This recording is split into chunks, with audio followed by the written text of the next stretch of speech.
اعوذ باللہ من الشیطان الرجیم، بسم اللہ الرحمن الرحیم۔ آج تحریک اسلامی کے ساتھیوں کو میں ایک مشورہ دوں گا۔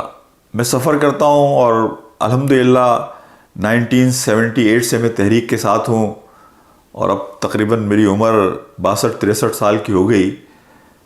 تحریک میں نے ایک بات محسوس کی ہے کہ ہم اپنی لیڈرشپ کا، وہ لوگ کہ جو صبح شام اس تحریک کے لیے خون پسینہ ایک کر رہے ہوتے ہیں، جو اپنے گھر والوں کا بھی کوئی خیال نہیں کرتے، اپنی صحت کا، اپنے معاشی حالات اس کی کوئی فکر نہیں ہوتی، بحیثیت تحریک کے کارکن کے یہ میری اور آپ کی ذمہ داری ہے کہ ہم اپنی لیڈرشپ کا خیال کریں، ہم اپنی قیادت کا خیال کریں۔ ہم تبصرے ضرور کرتے ہیں، ہم تنقید بھی کرتے ہیں، ہم ان کو بیچ چوراہے پہ لا کر بھی کئی موقع پہ کھڑا کر دیتے ہیں، ہم ان کا احتساب بھی کرتے ہیں۔